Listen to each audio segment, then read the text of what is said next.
wabarakatuh.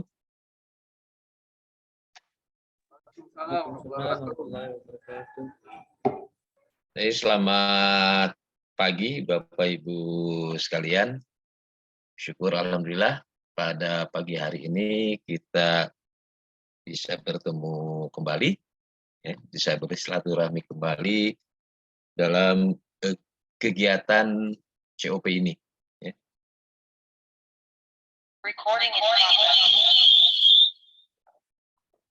Bapak Ibu sekalian,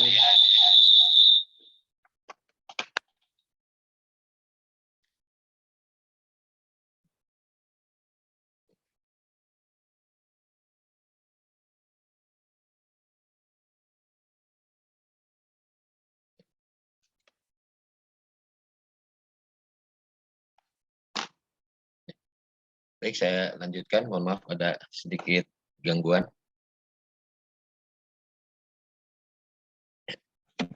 Ini seperti biasa, untuk kelancaran dan kebarokahan kegiatan kita pada hari ini, kita awali kegiatan ini dengan berdoa.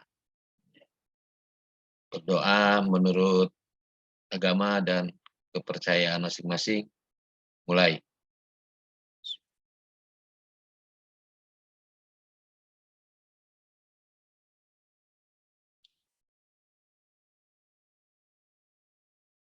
Selesai.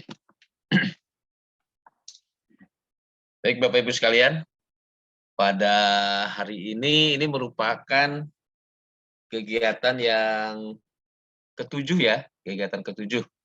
7 kali 2 berarti ini 14 JP ya yang insya Allah Bapak Ibu dapatkan dalam kegiatan COP ini.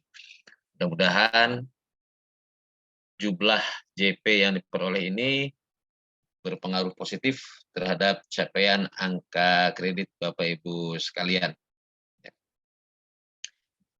Baik, sebagaimana yang sudah kita rencanakan ya, di awal pertemuan kita, ya, pada hari ini kita akan coba bicarakan, kita coba akan berdiskusi ya, terkait dengan pembimbingan dan pengawasan. Itu yang pernah kita programkan. Terkait dengan pembimbingan dan pengawasan ini, saya tidak akan menyampaikan secara menyeluruh ya, terkait dengan pembimbingan dan pengawasan ini, tapi mungkin nanti yang akan disampaikan ya, hanya garis besar terkait dengan pembimbingan dan pengawasan klien pemasyarakatan.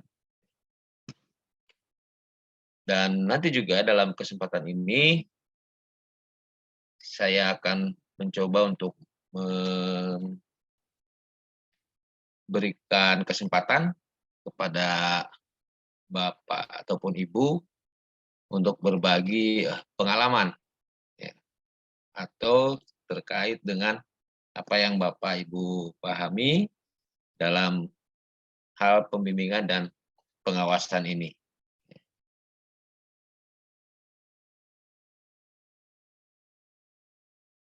Baik, pertama kita akan membahas tentang pembimbingan.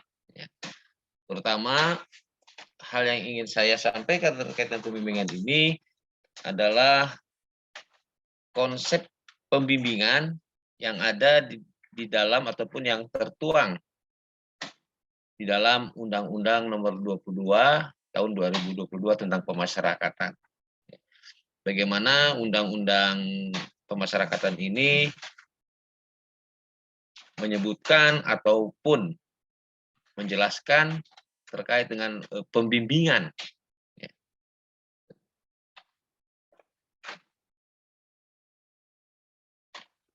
Sudah terlihat di layar Bapak dan Ibu sekalian? Sudah ada?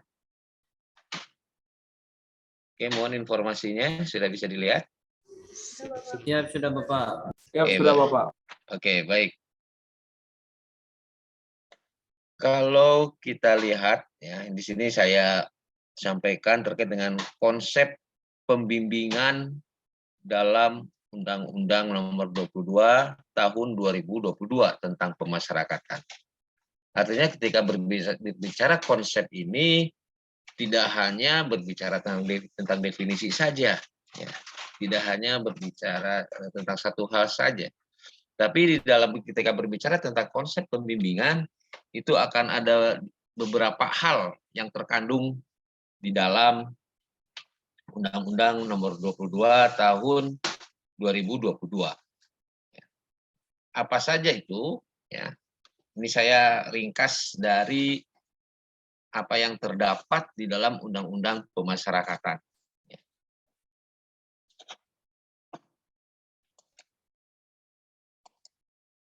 Ya, nah, oke. Kalau kita lihat di sini bahwa yang disebut dengan pembimbingan itu merupakan bagian, ya, bagian dari apa yang disebut dengan pembimbingan kemasyarakatan.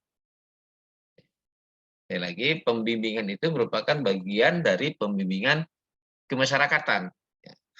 Sebagaimana yang pernah disampaikan dan dijelaskan pada pertemuan sebelumnya, ya, mungkin Bapak dan Ibu masih ingat, ya, pembimbingan kemasyarakatan di dalam Undang-Undang Pemasyarakatan tersebut terdiri dari apa saja?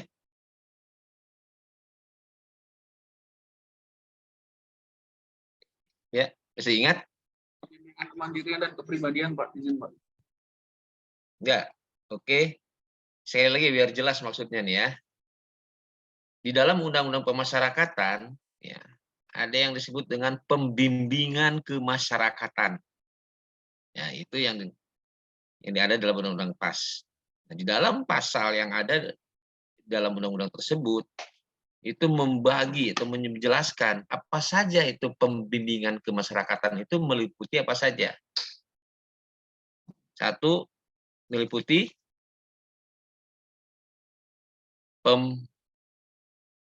pendampingan, ya, pembimbingan dan pengawasan. Ya, itu. Jadi seperti yang saya sampaikan, ya, bahwa pembimbingan itu bagian dari pembimbingan kemasyarakatan. Nah, sesuai dengan tema ataupun topik yang akan saya sampaikan di sini, ya, bagaimana Undang-Undang Pemasyarakatan itu melihat ataupun menjelaskan tentang pembimbingan ini. Pertama, bahwa kalau kita lihat di dalam Undang-Undang Pemasyarakatan jelas itu disebutkan, ya, bahwa pembimbingan itu dilaksanakan, sebelum dilaksanakan pembimbingan harus dilaksanakan terlebih dahulu penelitian kemasyarakatan. Nah, ini ya, jadi proses pembimbingan itu dilakukan setelah dilakukannya penelitian kemasyarakatan.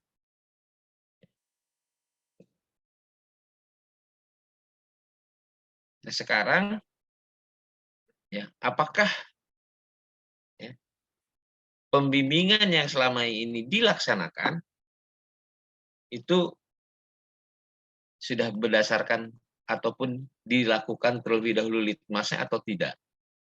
Nah, sementara dalam Undang-Undang PAS yang baru ini mengamanatkan seperti itu.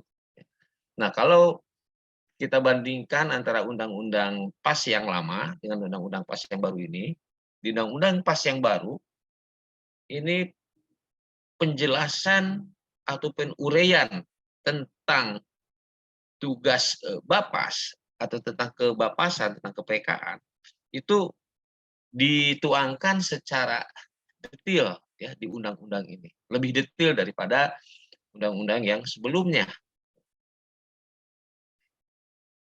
Kembali pada masalah pembimbingan ini, ya.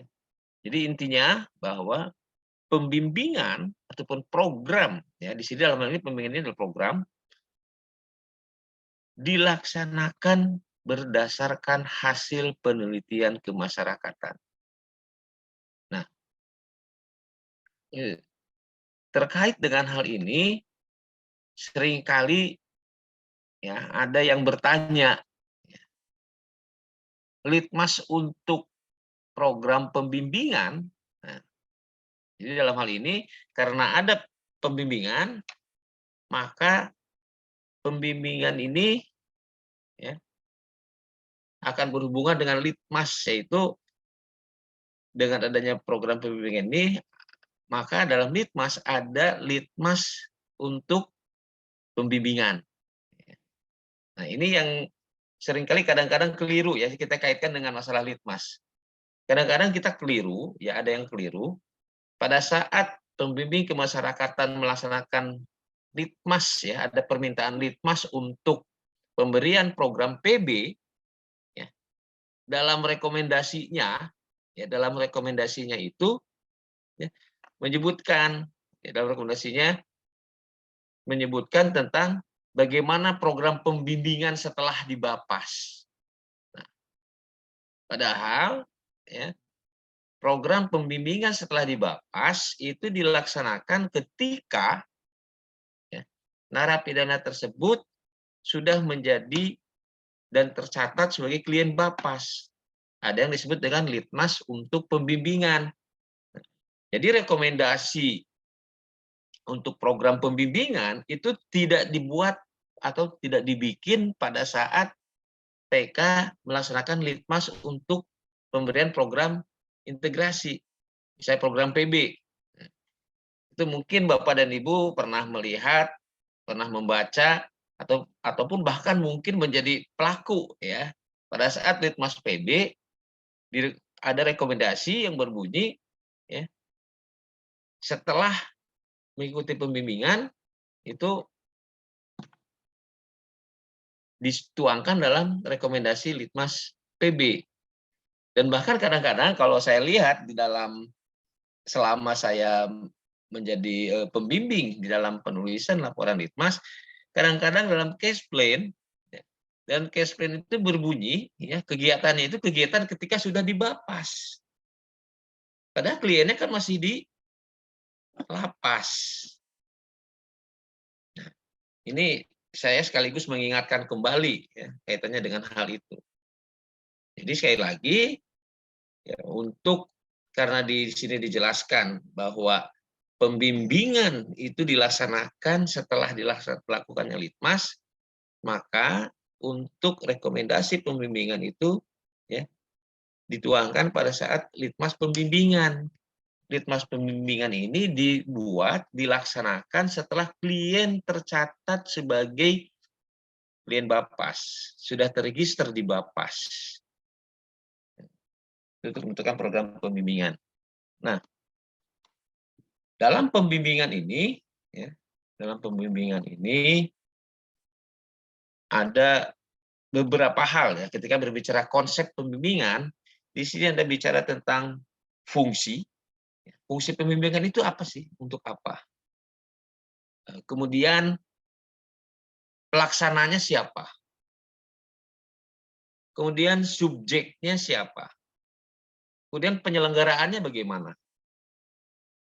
Nah, ini garis besar tentang program pembimbingan ya, ataupun pembimbingan yang dijelaskan, yang diuraikan di dalam Undang-Undang Nomor 22 Tahun 2022.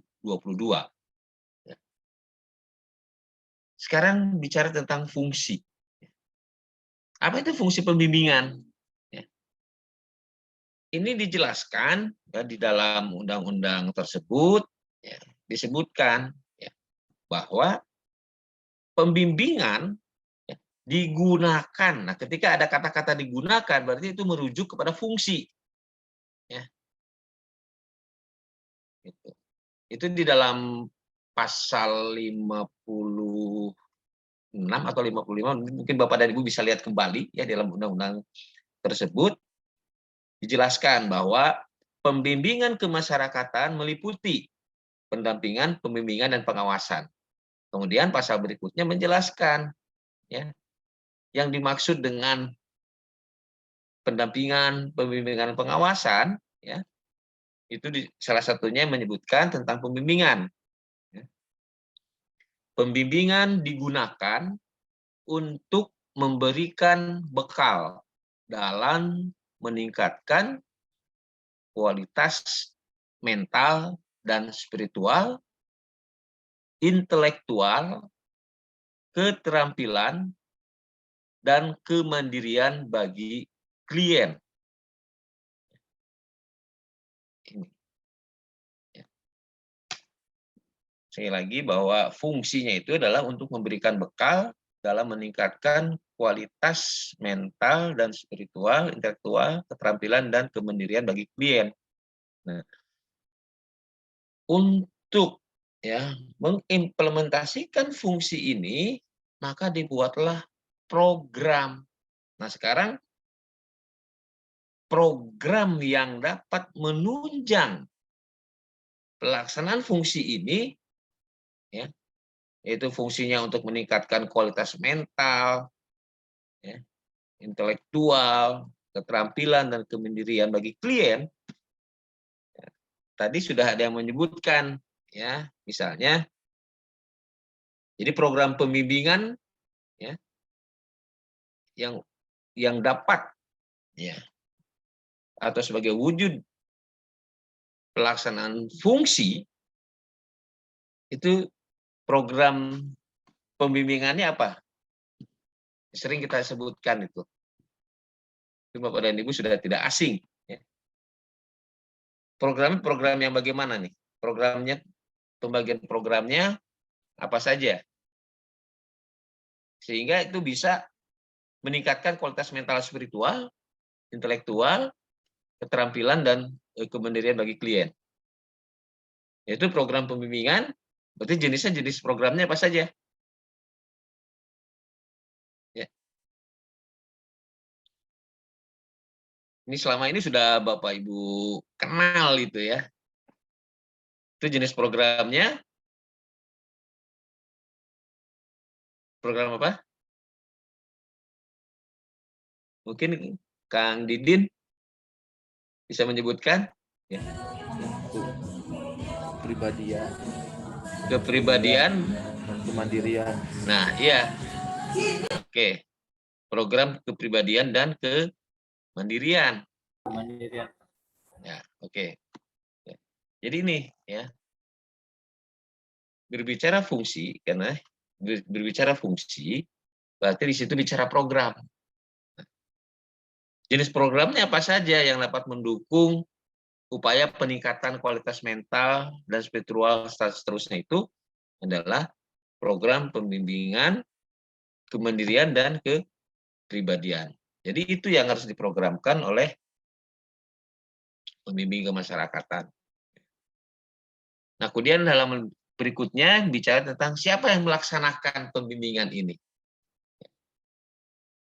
Kalau ditanyakan atau kita pertanyakan siapa sih yang melaksanakan pembimbingan terhadap klien pemasyarakatan itu? Yang melaksanakannya adalah pembimbing kemasyarakatan. Mengapa yang melaksanakan itu secara tegas disebutkan PK? Karena kalau kita lihat definisi pembimbing kemasyarakatan atau apa atau siapa yang disebut dengan pembimbing kemasyarakatan di dalam undang-undang PAS yang baru ini, ya, itu jelas menyebutkan bahwa pembimbing kemasyarakatan adalah petugas pemasyarakatan yang melaksanakan litmas, pendampingan, pembimbingan, dan pengawasan terhadap klien, baik di dalam maupun di luar proses peradilan pidana. Nah, kalau merujuk kepada definisi tentang pembimbing kemasyarakatan, maka jelas di sini disebutkan petugas PAS yang melaksanakan pembimbingan, itu PK. Ya kan? Tapi dalam pelaksanaannya seperti apa? Apakah dalam pelaksanaannya program pembimbingan ini hanya PK yang secara langsung ya, melakukan pembimbingan terhadap klien. Nah, ini prakteknya bagaimana, Bapak dan Ibu? Mungkin ada bisa menjelaskan bagaimana prakteknya atau implementasi tentang pembimbingan yang dilakukan oleh PK.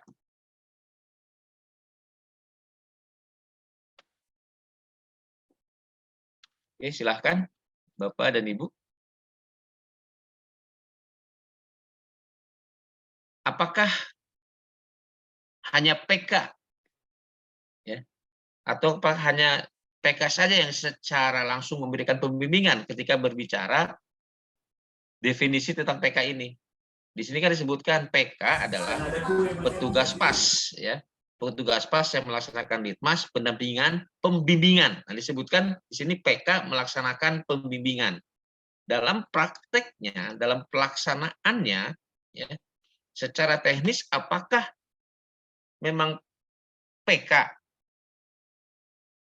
harus PK yang secara langsung memberikan pembimbingan ini?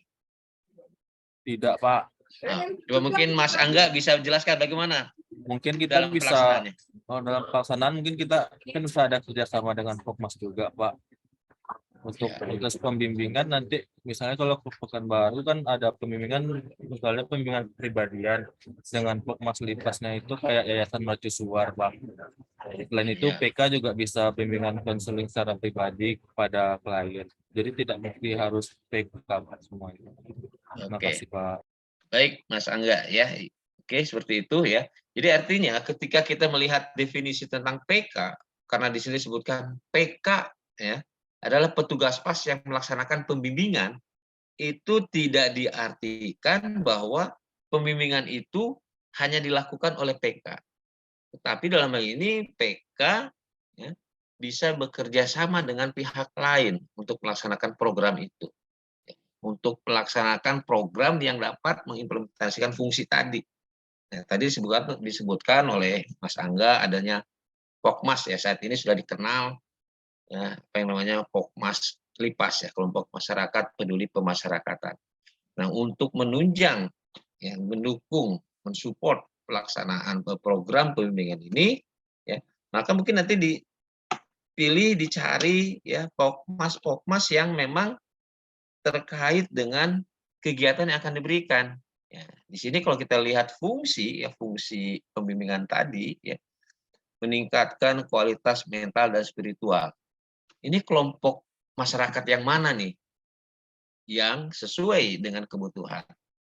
Kemudian teori bicara meningkatkan keterampilan. Tentu Pokmas yang lain lagi yang sesuai dengan bidangnya tersebut.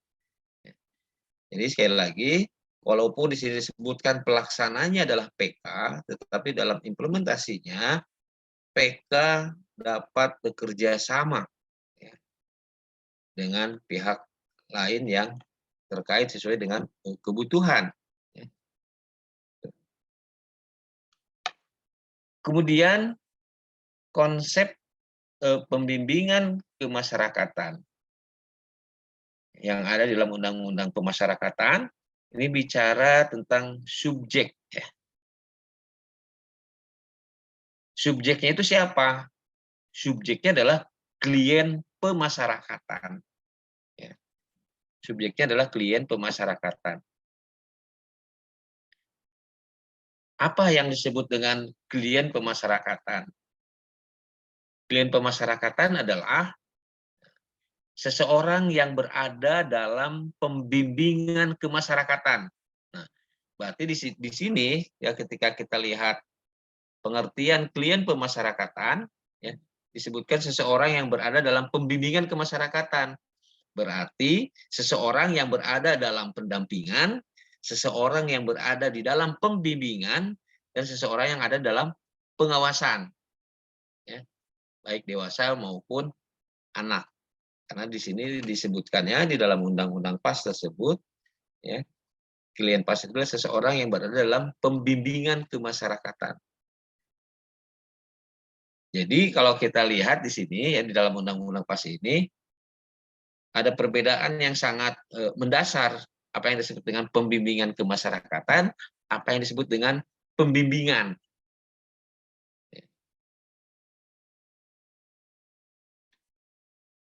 Kemudian berikutnya terkait dengan pembimbingan, konsep pembimbingan yang tertuang atau yang dapat dijelaskan di dalam Undang-Undang Pemasyarakatan, yaitu terkait dengan penyelenggaraan.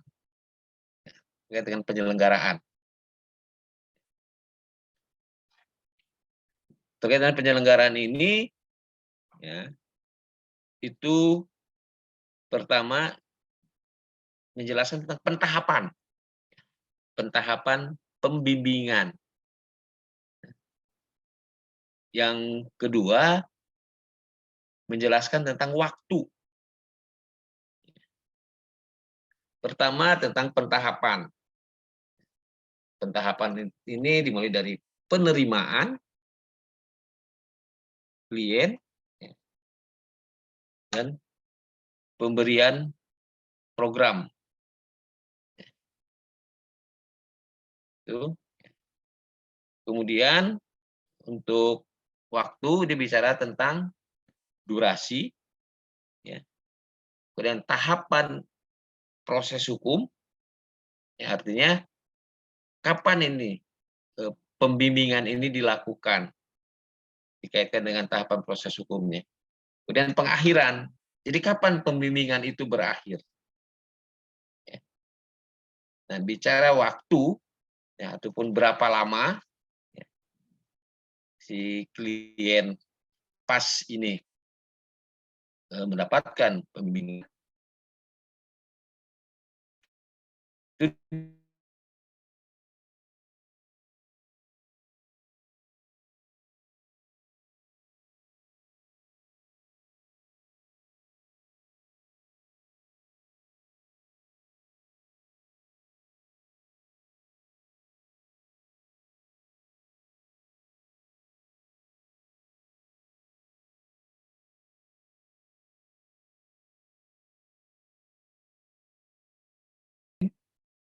Itu sesuai dengan putusan pengadilan ataupun putusan menteri ataupun putusan pihak berwenang lainnya.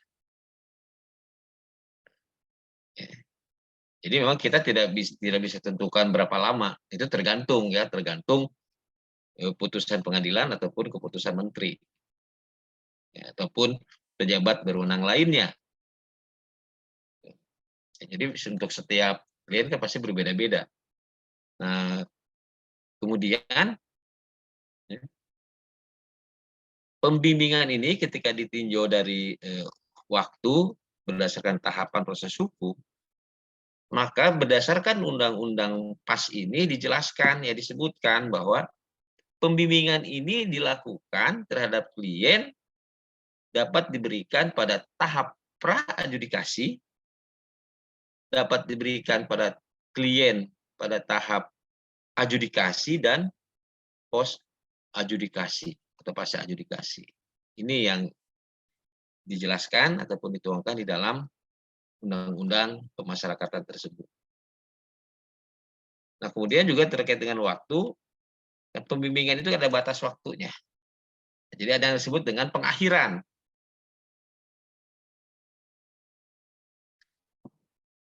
Kapan pembimbingan ini berakhir?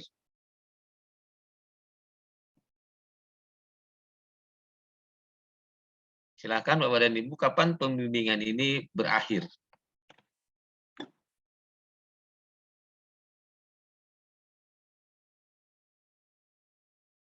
Ya. Silakan Bapak dan Ibu, kapan pembimbingan ini berakhir? Kapan sih klien ini berakhir pembimbingannya? Izin Bapak. Ya, silakan. Dengan siapa? Ini dengan siapa? Dengan yang dapat dari Kok suaranya nggak jelas? Suaranya bergetar. Izin, Oke, silakan. sebelumnya mohon maaf, saya izin off cam karena sedang ada penggalian data di UPT, Pak. Oke, silakan, Mbak. Nggak apa-apa. Pembimbingan itu berakhir ketika kan kemarin sebelumnya ini Pak saya jelaskan. Kemarin saya waktu aktualis PK itu ada dapat pembimbingan. Jadi pembimbingan itu ada 3 tahap. Itu yang pertama kan tahap awal bimbingan, tahap lanjutan bimbingan, dan akhir bimbingan. Nah, dari masing-masing tahap ini kan sudah ada masanya Pak. Misalnya seperti kemarin klien saya itu dia bebas pada bebasnya pada tanggal 5 November 2023. Makanya masa akhir bimbingan dia pada saat itu dari bulan 6 sampai dengan bulan November 2023, Pak, berdasarkan perhitungan yang saya buat melalui Telram. Jadi kalau di Bapak 9 ini perhitungannya nggak pakai Excel, Pak, yang seperti kebanyakan kami pakai manual memakai Telram, Pak, karena itu lebih akurat, di mana kalau di Telram ini ada tahun kabisatnya, Pak. Begitu, Pak. Jadi itu berdasarkan sampai dia tanggal dia bebas, Pak. Artinya di situ berdasarkan surat keputusan ataupun berdasarkan putusan. Iya, Pak, benar. Nah, jadi lihat saja. Jadi kita juga tidak boleh melebihi batas waktu yang sudah ditentukan di dalam surat keputusan itu. Tadi dicontohkan Mbak Evelina ya.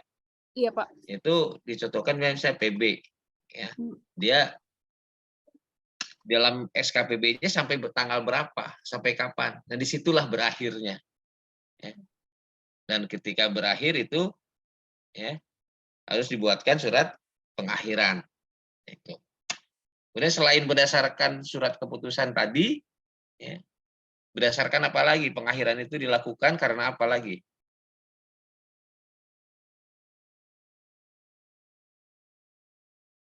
Pengakhiran dilakukan karena meninggal dunia, itu sudah pasti ya. Oke, karena meninggal dunia. Dan yang ketiga karena apa? Pengakhiran itu pembimbingan berakhir karena satu lagi. Jadi ada 3 ya, ada 3 berdasarkan undang-undang pemasyarakatan ini ada 3 alasan pengakhiran terhadap pembimbingan. Ya. Satu lagi karena klien melakukan apa? Klien melakukan pelanggaran. Ya. Dan tindak pidananya tidak harus yang sama, tindak pidana apapun. Dan pelanggaran itu juga tidak harus berupa pelanggaran pidana. Ya. Karena kalau di dalam Permen Kumham disebutkan ada pelanggaran syarat umum dan syarat khusus. Nah, ini kalau pelanggaran syarat umum itu adalah terkait dengan melakukan kembali tindak pidana. Baik tindak pidana yang sejenis maupun tindak pidana yang berbeda. Dan kedua, melanggar persyaratan khusus. Ya. Itu Bapak dan Ibu, ada yang ada yang tahu ya. Syarat khususnya diantaranya apa? Yang sebutnya syarat khusus berdasarkan Permen Kumham. Tidak wajib lapor selama 3 kali berturut-turut, Pak. Ya, tidak wajib lapor. Ya, terus kemudian apalagi?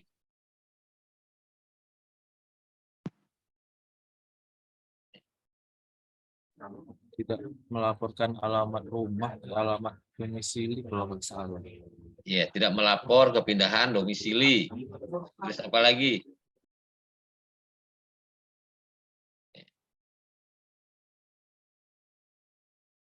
Dinilai perbuatannya meresahkan, ya. Nah, ini terkait dengan hal ini ya, khususnya terkait dengan pengakhiran, ya, pengakhiran karena melanggar syarat khusus. Ini biasanya menjadi tantangan, ya, menjadi ya tantangan lah, menjadi tantangan bagi Bapas, khususnya bagi pembimbing kemasyarakatan terkait dengan tindak lanjut atas pelanggaran yang dilakukan tersebut. Apa tantangannya? Karena ketentuannya ini terkait dengan ketentuan bahwa setiap klien yang melakukan ya melakukan pelanggaran terkait dengan pelanggaran syarat umum maupun syarat khusus, maka klien tersebut wajib menjalani kembali sisa hukumannya. Ya. Kalau melanggar syarat umum, itu adalah hal yang relatif mudah. Karena si klien itu sudah ditangani oleh aparat penegak hukum yang lain, bahkan kadang-kadang sudah berada di lapas atau sudah berada di rutan. Nah, kadang-kadang kita dalam proses pembimbingan ini, ya, kadang-kadang seringkali pembimbing masyarakatan itu kecolongan dalam arti klien yang kita bimbing ya, tidak diketahui tiba-tiba dia sudah berada di lapas. Nanti ya ketika dia sudah di lapas, kemudian berproses dia menjalani pidananya yang baru, tiba-tiba diusulkan kembali untuk mendapatkan PB karena tidak tercatat, karena sistem informasi kita ini belum mendeteksi sampai ke sana. Ya. Nah, ini seringkali terjadi. Nah, hal ini bisa terjadi terkait dengan pengawasan nantinya. Ya. Terkait dengan pengawasan. Nah, oleh karena itu, ya, koordinasi antara pihak Bapas dengan lapas yang menjadi wilayah kerja Bapas harus ditingkatkan, terutama terkait dengan hal itu, ya, terkait dengan adanya pengulangan tindak pidana yang dilakukan oleh klien kita yang tidak kita ketahui. Karena terjadi pengalaman saya begini, ini pengalaman saya juga, ya, pengalaman saya.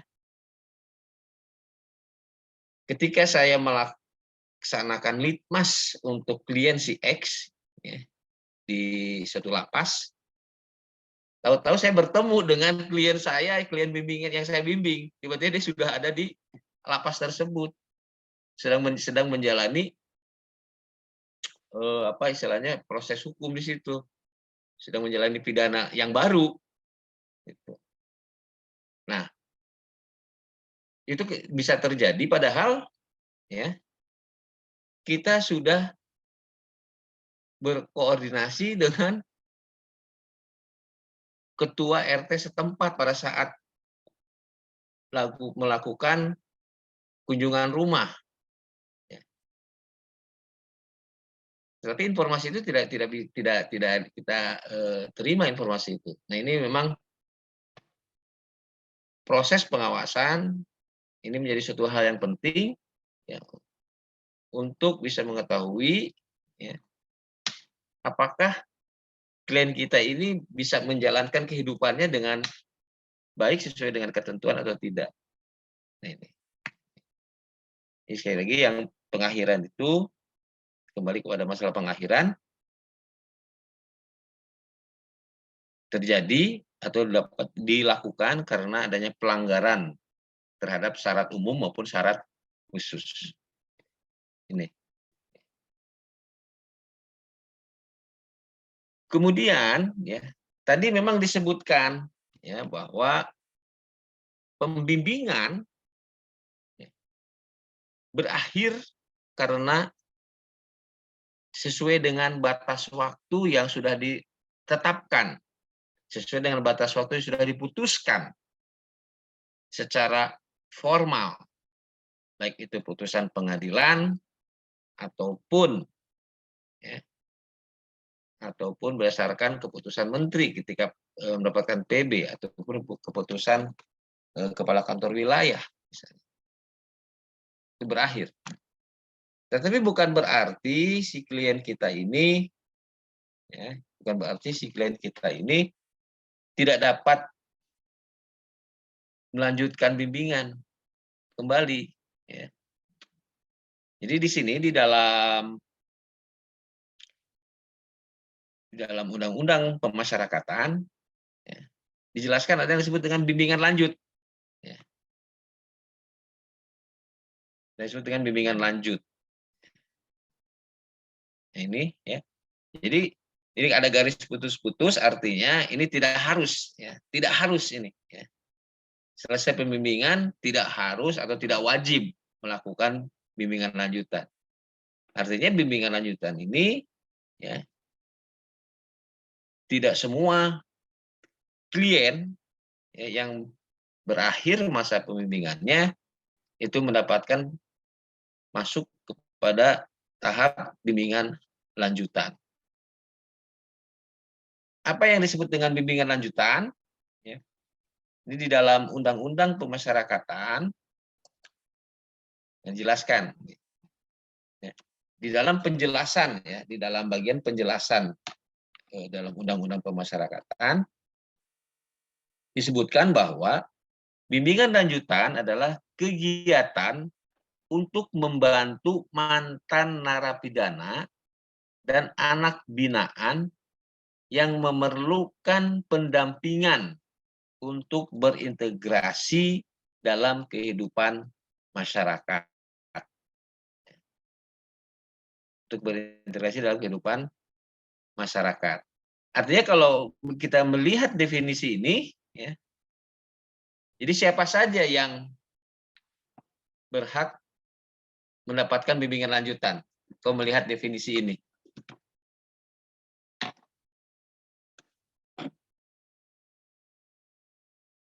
Silakan Bapak dan Ibu, siapa yang berhak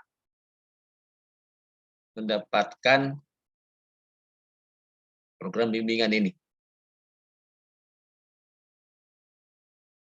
Ini kan silakan Bapak dan Ibu perhatikan definisi bimbingan lanjutan yang ada di Undang-Undang Pemasyarakatan.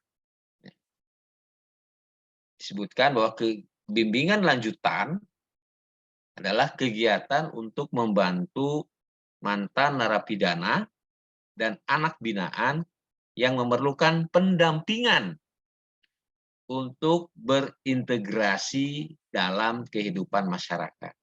Nah, dengan melihat definisi ini, jadi siapa saja yang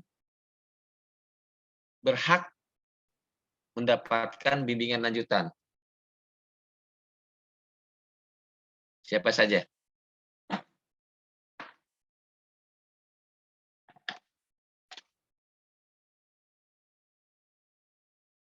Oke, silakan. Silakan cermati definisi ini. Ya. Dengan melihat definisi ini, berarti siapa yang bisa mendapatkan bimbingan lanjutan? Nih, kata kuncinya di sini ada dari kata mantan narapidana.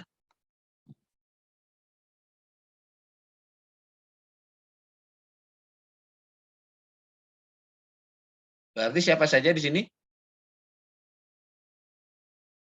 Ada yang bisa menjelaskan? Silakan Bapak Ibu. Dengan melihat definisi ini, berarti siapa nih yang bisa mendapatkan bimbingan lanjutan?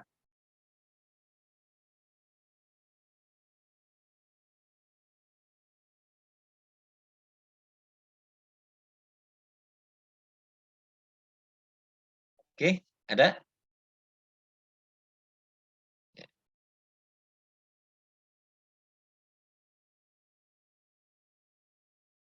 Oke, yang dapat dengan melihat definisi ini, ya, maka yang dapat yang berhak mendapatkan bimbingan lanjutan adalah termasuk narapidana yang bebas murni. Artinya yang tidak pernah tercatat, yang tidak pernah terregister di Bapas. Jadi yang mendapatkan bimbingan lanjutan ini tidak hanya mantan klien Bapas saja, tidak hanya mereka yang pernah tercatat sebagai klien Bapas, tetapi juga narapidana yang bebas murni, artinya yang menghabiskan seluruh waktu, seluruh masa pidananya di lapas, itu ketika dia bebas, dia itu mantan narapidana. Dia berhak untuk mengajukan bimbingan lanjutan dengan maksud untuk ini, ya, pendampingan untuk berintegrasi dalam kehidupan masyarakat. Jadi bimbingan lanjutan ini diberikan kepada klien Bapas yang telah habis masa bimbingannya, ya, yang habis masa pembimbingannya, dan narapidana yang telah menyelesaikan masa pidananya di dalam lapas. Termasuk dia anak binaan, ya, mantan anak binaan. Sekarang kita coba kembali ke yang tadi, ya, tentang subjek klien pemasyarakatan. Siapa saja yang menjadi klien pemasyarakatan itu? Siapa yang menjadi subjek pembimbingan? Ya, yang menjadi subjek pembimbingan klien pemasyarakatan. Dan itu siapa saja?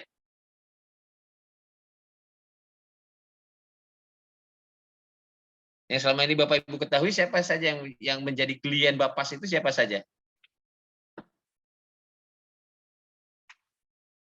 Silakan Bapak dan Ibu.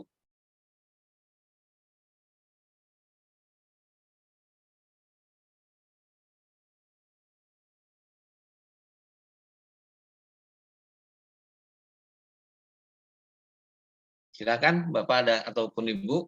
Siapa selama ini yang Bapak Ibu ketahui saja? Siapa yang menjadi klien Bapas itu?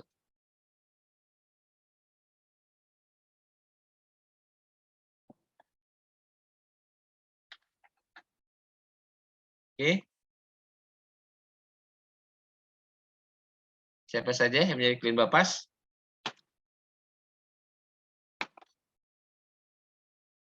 Yang Bapak Ibu ketahui saja dulu. Siapa?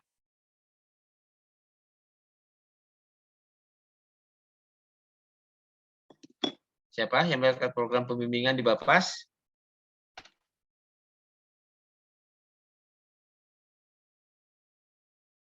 Di Bapas tempat Bapak Ibu bertugas ada kliennya enggak?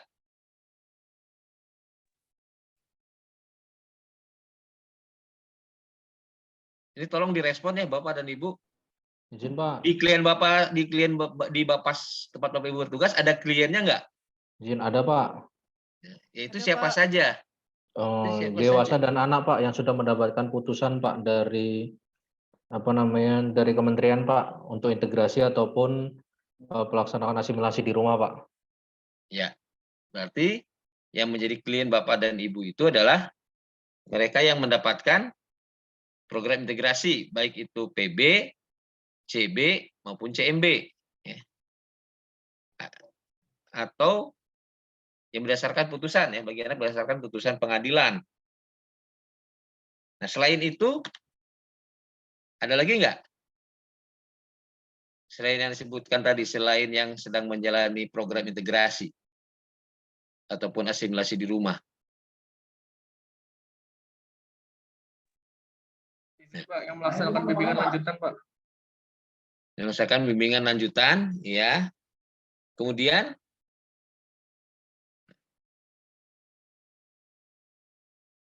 nah, di dalam Undang-Undang Pemasyarakatan yang baru, ya, ini disebutkan, ya, bahwa yang menjadi klien pemasyarakatan yaitu mereka yang dijatuhi pidana kerja sosial dan pidana pengawasan bagi dewasa.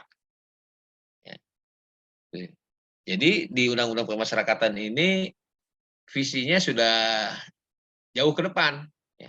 Artinya KUHP-nya belum ada, tapi kita sudah mempersiapkan diri, ya, sudah mempersiapkan diri untuk mengantisipasi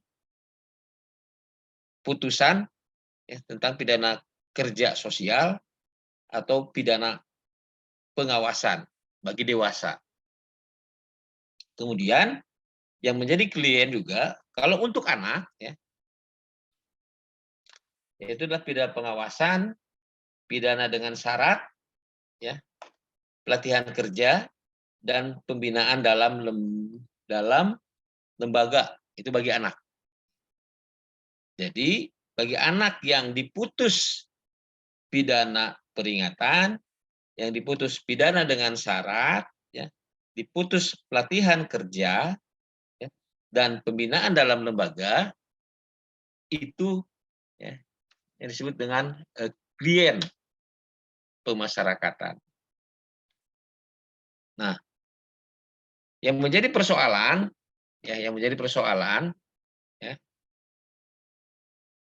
ataupun pertanyaan, bagaimana dengan mereka yang dijatuhi pidana bersyarat dewasa? Ya. Bagaimana dengan orang dewasa yang dijatuhi pidana bersyarat? Karena kalau kita bandingkan dengan Undang-Undang Nomor 12 Tahun 1995, ya, mereka yang dijatuhi pidana bersyarat itu tidak menjelaskan ataupun tidak ditekankan anak atau dewasa, itu juga mendapatkan program pembimbingan dari Bapas. Itu menjadi klien Bapas, menjadi klien pemasyarakatan di undang-undang yang lama.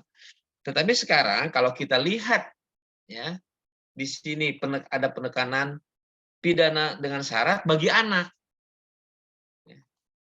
Kemudian yang sebelumnya, yang bagi dewasanya adalah mereka yang dipidana kerja sosial dan pidana pengawasan. Nah, bagaimana yang diputus pidana bersyarat, yang dewasa dipidana bersyarat? Apakah menjadi klien Bapas? Nah, ini kita juga belum kita rumuskan lebih jauh nih terkait hal itu. Apakah masih tetap menjadi klien Bapas sebagaimana Undang-Undang 1295? Karena di undang-undang yang baru ini sudah ada penekanan yang dewasa itu bagaimana, yang anak itu seperti apa. Untuk yang dewasa itu tidak menyebutkan jenis putusan pidana bersyarat. Pidana bersyarat itu hanya dijelaskan bagi anak. Ya, itu yang bisa menjadi klien.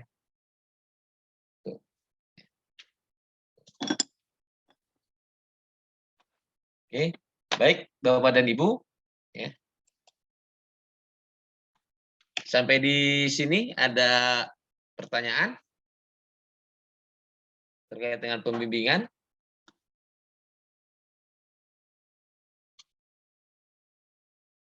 Oke.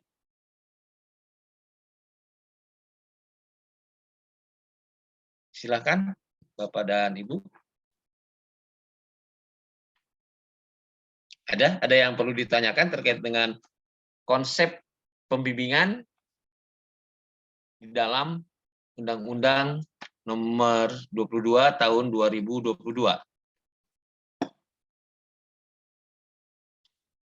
Izin bertanya, Pak.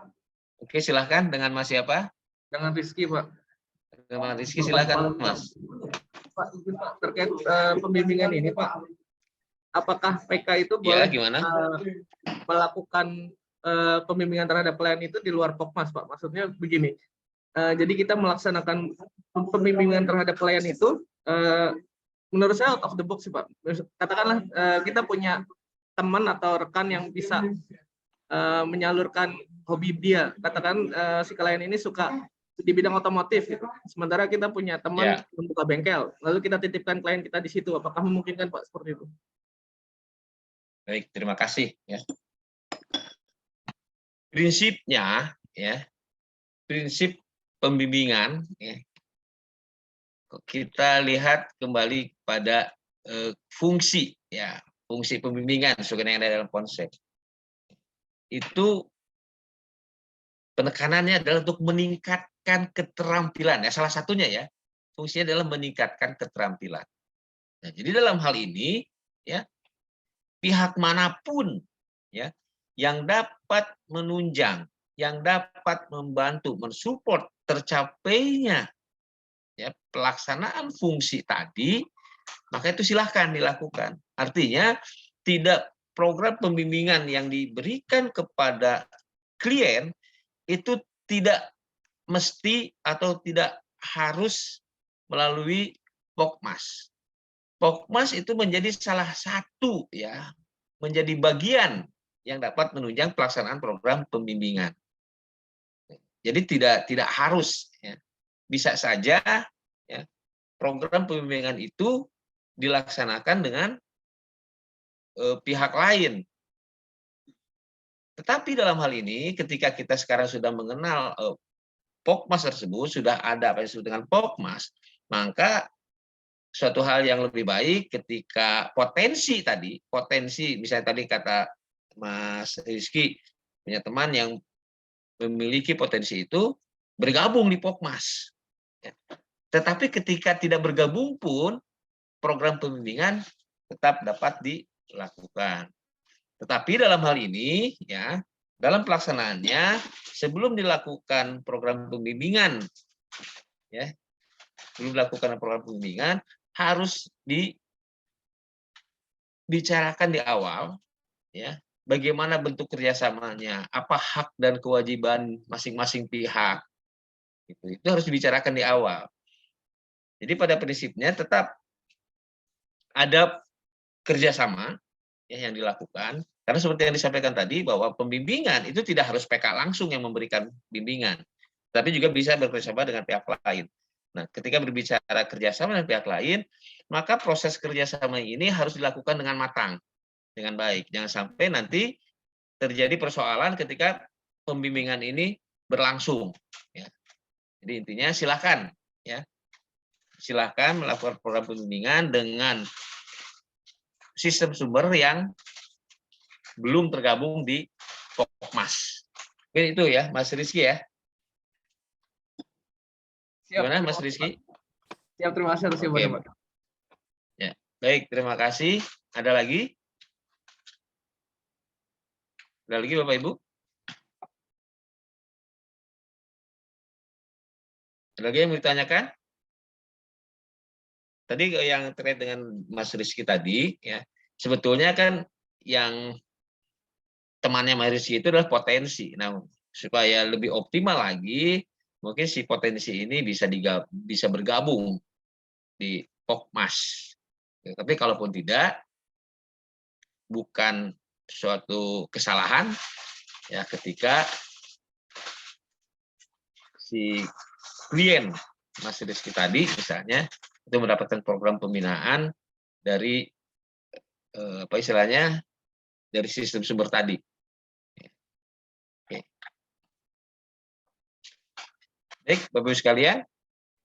Nah, sekarang bagaimana proses, ya, ataupun prosedur bimbingan lanjut tersebut?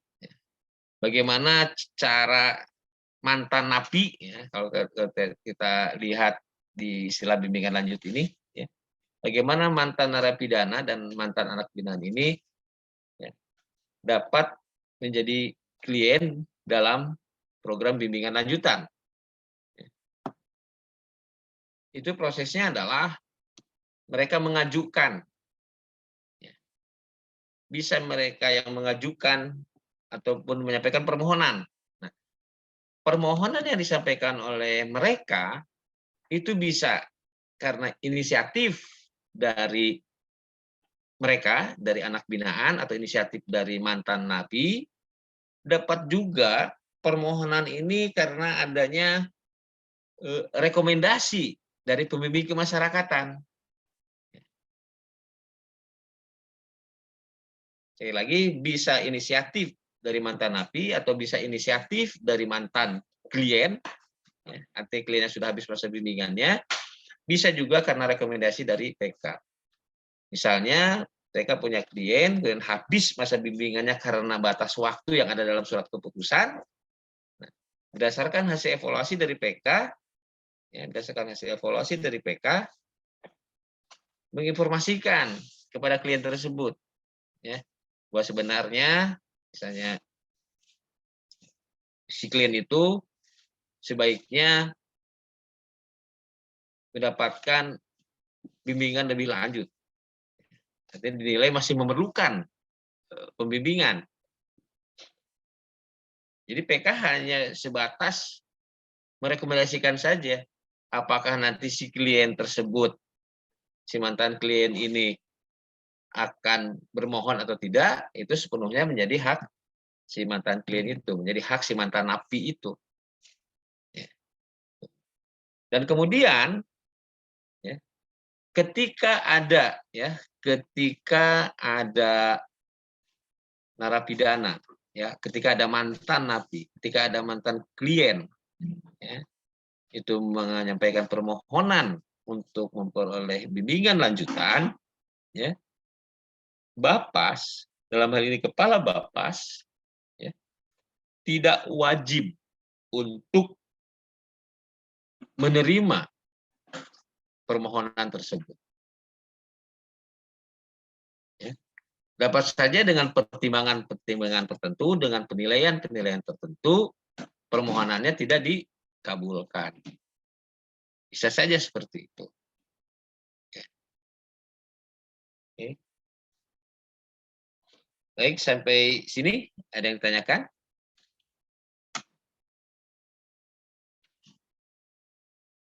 Baik, kalau tidak ada, kita lanjutkan dulu. Sekarang kita beralih kepada masalah pengawasan. Ya, pengawasan klien pemasyarakatan. Ya.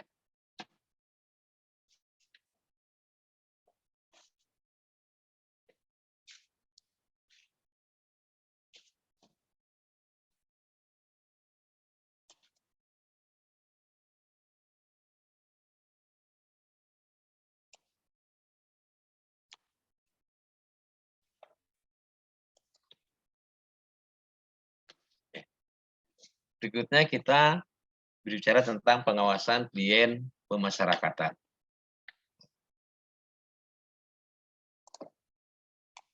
Pertama ini dasar hukumnya. Ini dasar hukumnya Undang-Undang Nomor 22 tahun 2022 dan seterusnya. Nah, kemudian kita langsung saja kepada pengertian, ya, ruang lingkup secara tujuan tahapan.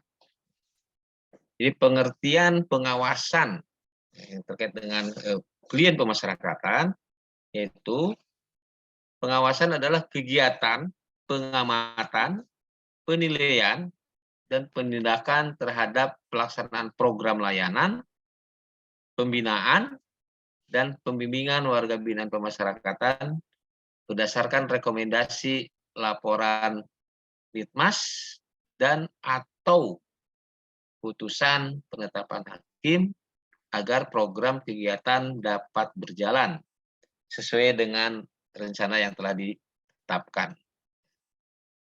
Itu pengertian pengawasan.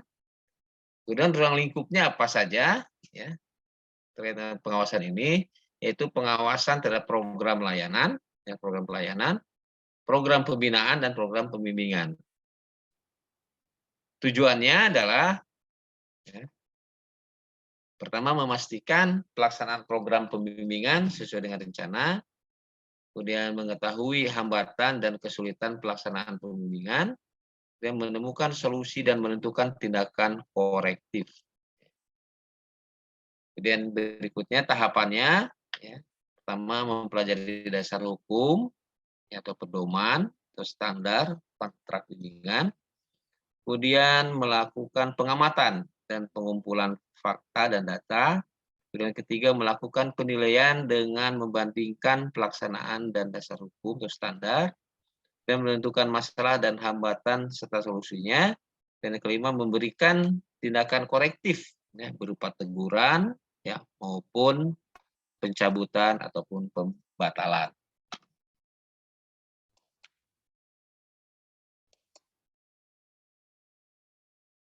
Kemudian metode atau cara pengawasannya bisa melalui wawancara, observasi, dan koordinasi.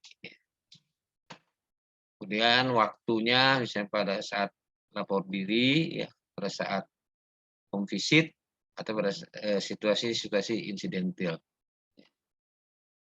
Kemudian objeknya, ya, objek pengawasan adalah klien atau pihak terkait, ya, misalnya keluarga, RT, lurah, dan lain-lain.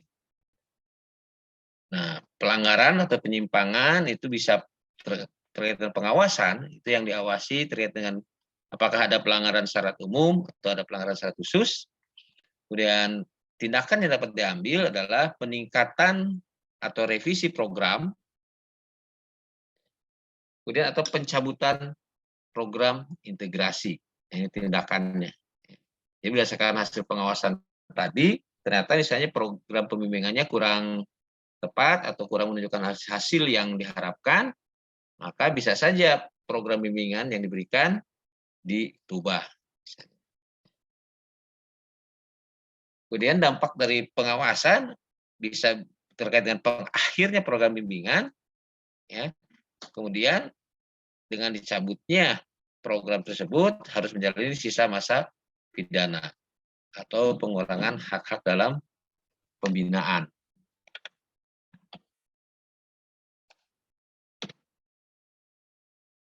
Kemudian ini siapa yang sudah di pemasyarakatan, karena pengawas tadi disebutkan bahwa pengawasannya adalah pengawasan terhadap klien pemasyarakatan.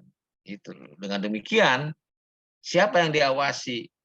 Nah, itu adalah klien pemasyarakatan. Siapa klien pemasyarakatan? Adalah mereka yang sedang berada dalam pembimbingan kemasyarakatan, baik dewasa maupun anak. Ini kemarin juga sudah dijelaskan tentang pembimbingan kemasyarakatan, tadi juga sudah disampaikan, yaitu ketika berbicara pengawasan itu diberikan ataupun dilakukan terhadap klien pemasyarakatan, ya, yang sedang menjalani pembimbingan kemasyarakatan, maka juga pengawasan ini dilakukan pada saat pendampingan dan pembimbingan. Kemudian ruang lingkup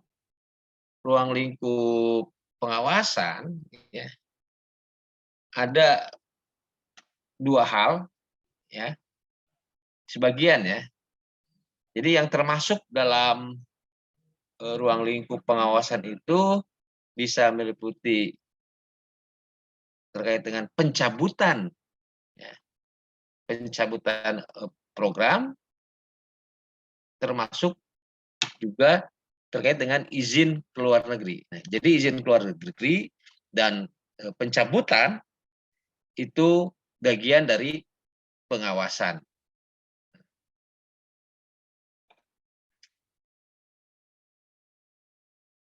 Selanjutnya saya minta pendapat ataupun berbagi pengalaman, ya, dari Bapak dan Ibu, ya, terkait dengan pencabutan, ya, terkait dengan pencabutan program integrasi, ya, misalnya, ya. Apakah itu PB, CB, CMB. Nah, silakan mungkin di antara Bapak dan Ibu, ya, kita berbagi di sini apa yang Bapak ataupun Ibu lakukan, ya, ketika, ya, ada klien Bapas yang melakukan pelanggaran hukum kembali, ya, itu kan tentunya harus dicabut. Nah, ini prosesnya bagaimana? Yang bisa berbagi? Mungkin pengalaman Bapak dan Ibu, baik itu pengalaman sendiri maupun melihat proses yang pernah ada di Bapak dan Ibu. Seperti apa proses pencabutan itu? Izin sharing, Pak. Dengan siapa? Arif, Pak, dari Bapak Salat. Oke, dengan Arif, Bapak Salat, silakan, Mas. Izin, Pak, saya pernah ikut jadi tim untuk pencabutan. Kliennya bukan klien saya, cuma saya ikut jadi. Iya. Suaranya agak jadi menghilang nih, mengecil. Sudah dalam tahap persidangan, Bapak. Iya. Terus? Jadi posisinya sudah diserahkan ke lapas dengan status tahanan. Ya. Terus apa yang dilakukan oleh Bapas? Siapa Bapas kemarin itu membuat tim pencabutan, langsung berangkat ke tempat si klien ini. Sekarang posisinya ada di tahap mana? Yang saya pernah ikut yang tadi itu sudah dalam proses persidangan, sudah berstatus tahanan dan sudah diserahkan ke lapas. Jadi bertemu dengan si klien yang Richard itu, terus kita minta berkasnya ke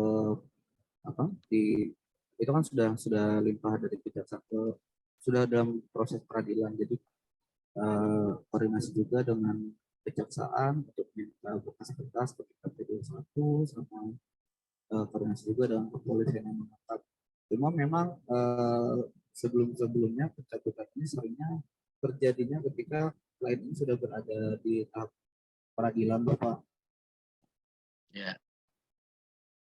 Oke, nah terus sudah setelah mengetahui, ya kemudian dicek, ya kan? Jadi, Nah, makanya terus dari apa untuk pencabutannya gimana? Yang dilakukan oleh Bapak Rahat? untuk pencabutannya dibuat berita acara Itu suaranya putus-putus, Mas. yang nantinya akan diupload di Spion, Bapak. Ah, terus? Iya, dibuat berita acara pencabutan, dilengkapi berkasnya, kemudian membuat usulan pencabutan ke Spion, Bapak. Nah, ditujukannya ke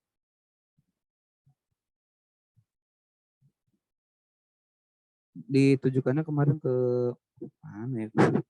Gak lupa saya kemarin. Oke. Izin Pak, agak lupa Pak. Oke, baik.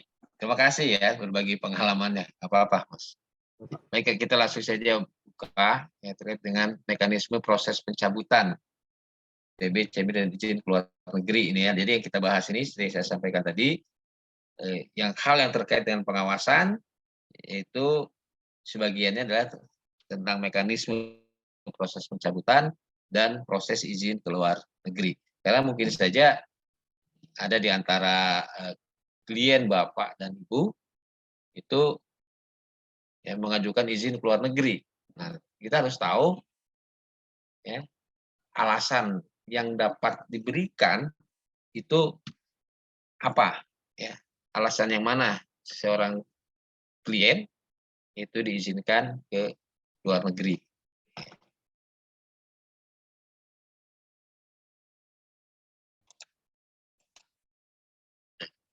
Pertama kita bicara tentang penerimaan usulan pencabutan. Ya, jadi ini mekanisme pencabutan. Ya, di sini dijelaskan, ya, disebutkan bahwa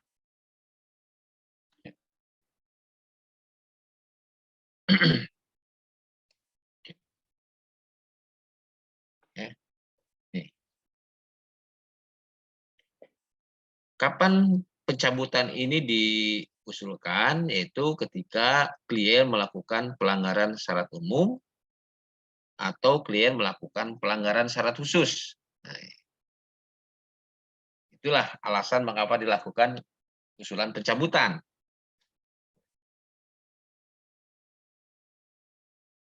Kalau misalnya terkait dengan pelanggaran syarat umum, ya, usulan pencabutan itu, ya, tadi kan disebutkan, ya, teman dari Lahat tadi, ada berkasnya. Ya. Nah, salah satu berkas yang menjadi syaratnya, yaitu ada pemeriksaan klien, ada BAP-nya pada petugas Bapas. Ya, kemudian juga tentunya yang harus dilampirkan sebagai bukti bahwa dia betul-betul melakukan pelanggaran syarat umum, apakah ada bukti surat penahanannya, ya, ada bukti putusan pengadilan bahwa dia mendapatkan vonis kembali. Misalnya. Nah. Kemudian untuk klien yang melakukan pelanggaran syarat khusus, ini merupakan hasil laporan pengawasan. Karena berbeda dengan pelanggaran syarat umum.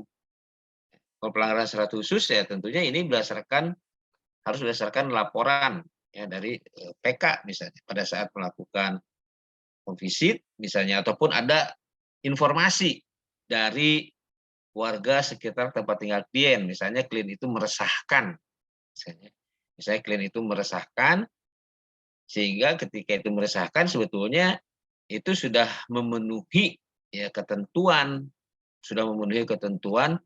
untuk pencabutan integrasinya. Hanya misalnya terkait dengan meresahkan tadi, ya tentunya juga harus ada buktinya bahwa itu betul-betul meresahkan masyarakat. Buktinya apa? Ya misalnya ada surat pernyataan ataupun keterangan dari ketua RT misalnya atau ketua RW setempat. Tapi yang jadi persoalan terkait dengan pelanggaran syarat khusus ini, ya, ini bagaimana cara mengembalikan si klien ini ke dalam lapas untuk menjalani sisa hukumannya. Mungkin kalau untuk pencabutannya bisa saja, karena itu sifatnya hanya administratif saja, dikeluarkan surat pencabutannya. Tetapi bagaimana konsekuensi setelah SK pencabutan itu keluar? Nah, ya. Ini yang pertama, petugas pemasyarakatan pada Bapas melakukan pemeriksaan. Jadi betul yang sudah langkah yang dilakukan tadi oleh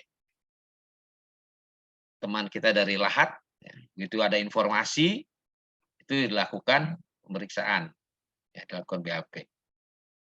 Kemudian pemeriksaan sudah dimaksud pada ayat 1 dilakukan paling lama 7 hari. Kemudian hasil pemeriksaan sudah dimaksud pada ayat 2 disampaikan kepada tim pengamat pemasyarakatan. Jadi tadi hasil yang di pemeriksaannya dilakukan oleh teman kita dari Lahat, ya, itu dibawa pada sidang TPP. Ya. Nah, ini. Ya.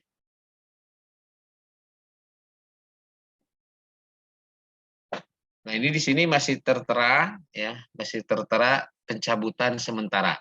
Nah, dengan dengan Permen Kumham, ya, dengan Permen Kumham nomor 7 tahun 2022, ya, ketika ada pelanggaran, ya, ketika ada pelanggaran yang mengakibatkan harus diusulkan pencabutan terhadap klien, maka untuk saat ini sudah tidak ada lagi yang namanya pencabutan sementara, ya, SK pencabutan sementara itu sudah tidak ada, ya, sudah tidak ada lagi. Ini berdasarkan Permen Kumham nomor 22. Jadi yang kotak biru ini sudah tidak ada. Jadi yang dilakukan oleh Bapas, oleh Kabapas, ketika ada, ya, pelanggaran hukum yang dilakukan oleh atau pada pelanggaran, baik pelanggaran syarat umum maupun syarat khusus, itu Bapas atau Kabapas mengeluarkan surat penghentian pembimbingan.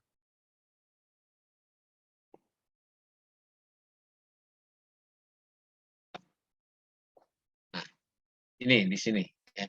Ini kan di dalam pasal 142 ayat 2 di Permen Kumham nomor 3 tahun 2018, ya, itu disebutkan adanya pencabutan sementara sebelum Kabapas mengusulkan kepada Dirjen Pas.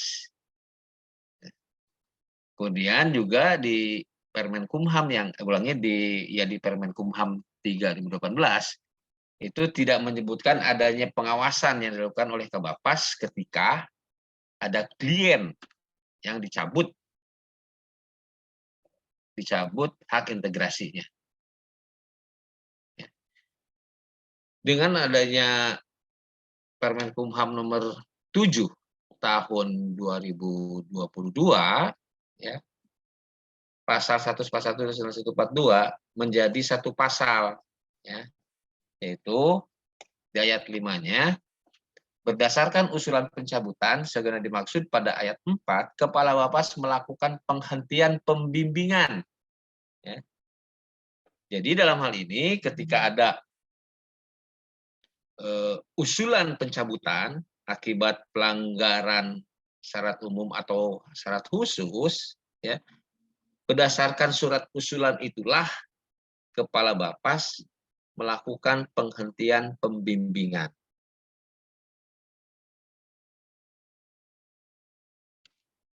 Untuk melakukan penghentian pembimbingan ini tentunya perlu dikeluarkan surat penghentian pembimbingan.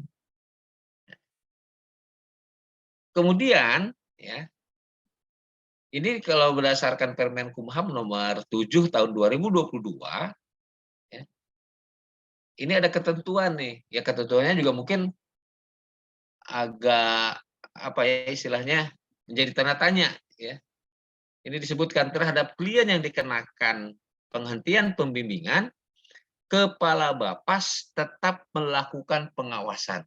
Ini amanatnya seperti ini. Jadi sekalipun ya, dihentikan pembimbingannya, tapi pengawasannya tetap dilakukan. Nah, ini maksudnya mungkin ya, agar ketika klien kita yang menjalani kembali sisa hukumannya, ya, bisa tetap dilakukan pengawasannya kembali. Ya, pengawasan terhadap program-program pembinaan yang ada di lapas misalnya. Itu tetap dilakukan pengawasan.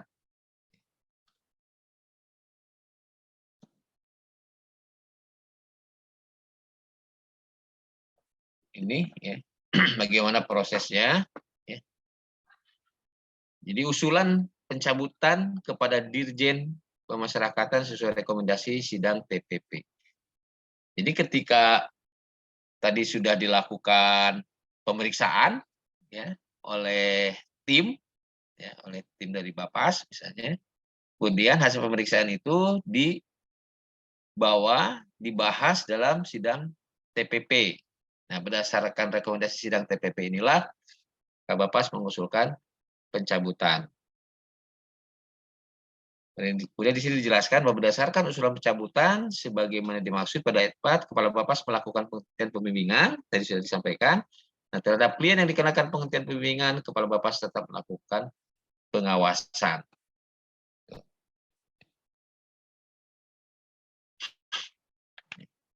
Oke, sampai di sini ada yang ditanyakan? Silakan, Bapak dan Ibu. Ada? Terkait dengan pencabutan ini? Kalau tidak ada, saya lanjutkan dulu ya.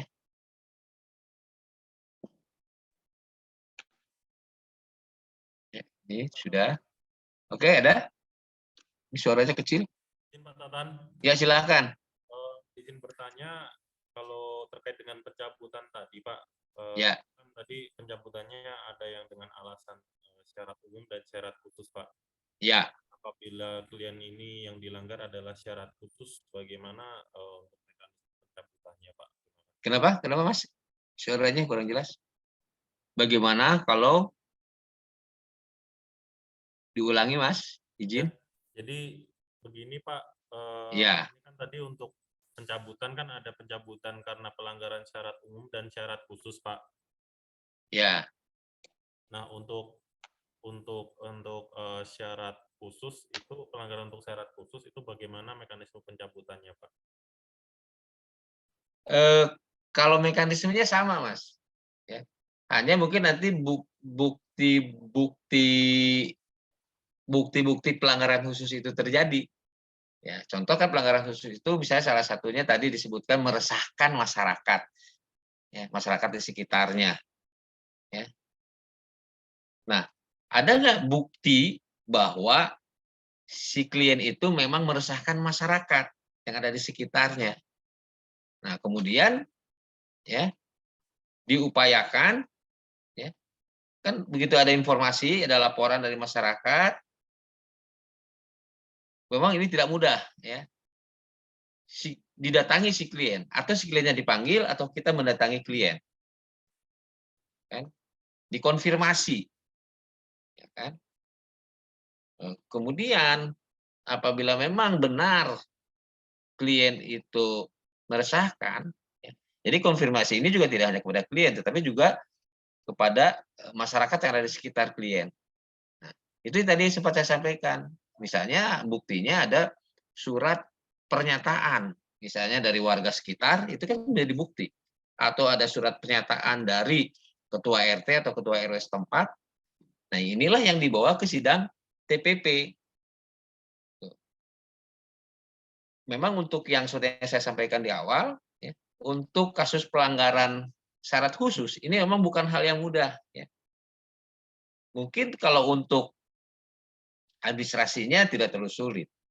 Tetapi bagaimana mengeksekusi ya untuk mengembalikan klien ke dalam lapas itu mungkin perlu dilakukan koordinasi yang baik ya dengan petugas lain yang memiliki kewenangan itu. Jadi intinya prosesnya tidak relatif sama prosedurnya, hanya yang membedakan adalah berkasnya, dokumen pendukungnya. Itu kalau tadi kalau syarat umum, pelanggaran syarat umum ya dokumennya sudah jelas, misalnya ada surat penahanan, kemudian ada BAP ya dari tim ya dari petugas Bapas. Nah, kalau yang syarat khusus mungkin berkasnya berbeda ya. Berbeda buktinya, bukti dukung untuk itu. Jadi kalau untuk prosedur sama. Ya. Oke, Mas, begitu yang bisa saya jelaskan. Oke. Baik, selanjutnya kita lanjutkan. Nah, terkait dengan izin keluar negeri ya. Izin keluar negeri ya, ini kalau berdasarkan Permen Kumham pasal 125 Permen Kumham 3 2018, klien yang sedang menjalani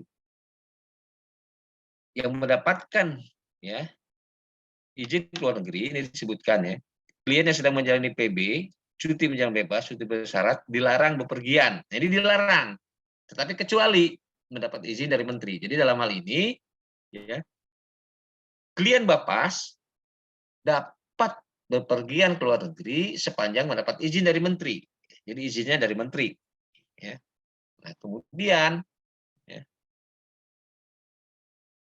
izin sebagaimana dimaksud pada ayat 1 dapat diberikan untuk kepentingan kemanusiaan yang meliputi menjalani pengobatan ya, dan perawatan kesehatan atau menjalankan syariat agama. Jadi hanya dua alasan ini saja, ya, hanya dua alasan ini saja untuk yang dewasa. Ya. Karena lain lagi nanti untuk yang anak. Ya. Disebutkan ayat 3, ya, selain untuk kepentingan kemanusiaan sebagaimana dimaksud pada ayat 2, izin keluar negeri juga dapat diberikan kepada klien anak untuk kepentingan mengikuti pendidikan dan atau mengikuti kegiatan pengembangan minat, bakat, dan seni. Ini terkait dengan siapa dan bagaimana ya, cara untuk bisa klien Bapas bepergian ke luar negeri. Ya. Kemudian mengenai waktunya berapa lama, ya, berapa lama klien Bapas dapat bepergian ke luar negeri. Ini ditentukan bahwa Menteri sebagaimana dimaksud ayat 1 dapat memberikan izin bepergian ke luar negeri untuk jangka waktu paling lama 30 hari. Nah, ini ketentuannya. Kemudian prosedurnya, ini, ada permohonan dari klien. Ya. Permohonan tersebut ya menjelaskan, ya jadi ketika nanti Bapas menerima permohonan, itu harus jelas ya, alasannya apa, ya.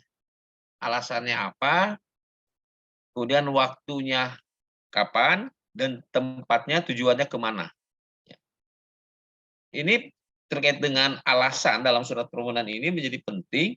Ya. Kalau memang alasan yang disampaikan oleh klien itu di luar ketentuan tadi, misalnya klien dewasa, kan alasannya itu hanya ada dua, untuk kepentingan pengobatan atau perawatan kesehatan atau kepentingan menjalankan syariat agama, misalnya umroh misalnya. Di luar alasan itu berarti tidak bisa. Oleh karena itu ketika Bapas menerima surat permohonan dari klien, bila memang alasannya itu di luar itu, maka tidak perlu dilanjutkan permohonannya. Tidak perlu dilanjutkan. Karena sudah jelas terlihat tidak memenuhi syarat alasan, ya, tidak memenuhi alasan yang menjadi syarat. Ya. Kemudian yang kedua, surat permohonan itu harus ada surat pernyataan. Ya. Kemudian yang ketiga surat jaminan. Ya. Yang keempat adalah surat rekomendasi. Nah, rekomendasi ini terkait dengan alasan tadi. Ya, kalau memang misalnya alasannya alasan kesehatan, ya, alasan kesehatan, rekomendasinya itu adalah dari dokter misalnya, dokter di Indonesia bahwa memang penyakit ya yang diderita oleh si klien itu tidak bisa diobati di dalam negeri misalnya, memang harus keluar negeri. Kemudian kalau untuk alasan ataupun rekomendasi, ya, rekomendasi untuk alasan menjalankan syariat agama, misalnya umroh, ya, misalnya ada rekomendasi dari misalnya penyelenggara umroh, misalnya bahwa benar si klien kita akan menjalankan ibadah umroh, misalnya. Jadi itu rekomendasi. Jadi itu yang harus dilengkapi dalam surat permohonan. Kemudian surat permohonan klien itu disampaikan kepada Bapas, ya, kepada Kabapas. Ya, Kabapas melanjutkan ke Ditjenpas, ya. Melanjutkan permohonan klien ini ke Ditjenpas, nanti dilakukan verifikasi ya oleh Ditjenpas. Dan surat yang disampaikan oleh Kabapas kepada Ditjenpas itu ditembuskan juga ke Kanwil ya, untuk diketahui. Nah, dilakukan verifikasi oleh Ditjenpas, nanti Ditjenpas akan melanjutkan ya, hasil verifikasi tersebut ke Menteri Hukum dan HAM. Apakah nanti Menteri setuju atau tidak, itu nanti akan disampaikan kembali, ya, akan disampaikan kembali ke Ditjenpas. Kemudian dari Ditjenpas akan disampaikan kembali kepada Bapas, apakah Menteri menyetujui atau tidak. Bila Menteri menyetujui, maka itu akan ada surat izin keluar negeri dari Menteri. Ya. Oke. Itu terkait dengan mekanismenya. Sampai di sini ada yang perlu ditanyakan, Bapak dan Ibu? Oke. Baik, nanti Bapak dan Ibu untuk bisa lebih mempelajari lebih lanjut, nanti bahan ataupun materi yang saya sampaikan pada hari ini akan saya share di grup COP Angkatan 1 ini. Baik, Bapak dan Ibu, ada? Kalau tidak ada, ya, ini saya rasa pertemuan kita yang terakhir dalam program COP, ya, dalam kegiatan COP. Saya sampaikan bahwa seandainya ada hal-hal yang masih perlu ditanyakan, perlu didiskusikan, silahkan bisa berkomunikasi dengan saya. Ya. Jadi komunikasi kita tidak terbatas hanya dalam kegiatan COP saja. Silahkan komunikasi kita, silaturahmi kita tetap bisa dilanjutkan. Terutama mungkin ada hal-hal yang perlu ditanyakan, perlu didiskusikan. Saya insya Allah siap untuk bisa tetap menjalin silaturahmi dan komunikasi dengan Bapak Ibu sekalian. Kemudian yang kedua, di akhir sesi ini, ya, saya menyampaikan permohonan maaf kepada Bapak Ibu sekalian apabila selama kegiatan COP ini ada hal-hal yang kurang berkenan, ada hal-hal yang dirasa kurang mengenakan Bapak dan Ibu, baik dari kata-kata maupun sikap saya, maupun cara penyampaian saya mohon maaf atas segala kekurangan tersebut. Itu saja mungkin yang dapat saya sampaikan. Sekian, terima kasih. Sebelum ditutup, kita akhiri kegiatan ini, ya, sekali lagi seperti biasa untuk kebarokahan, ya, kegiatan kita akhiri dengan doa. Dan sebelumnya juga saya lupa saya sampaikan, mudah-mudahan apa yang sudah kita lakukan ini, ya, bermanfaat bagi kita semua, ya, dan menjadi ladang amal ibadah kita semua. Itu saja yang dapat saya sampaikan di akhir sesi ini. Sebelum mengakhiri kegiatan, berdoa mulai.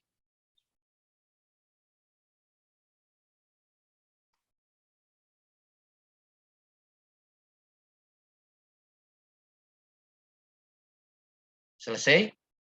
Sekian, terima kasih. Assalamualaikum warahmatullahi wabarakatuh. Waalaikumsalam warahmatullahi wabarakatuh. Wabarakatuh. Terima kasih Pak. Terima kasih Oke. Bapak. Terima kasih Pak. Oke, sampai ketemu lagi. Ya.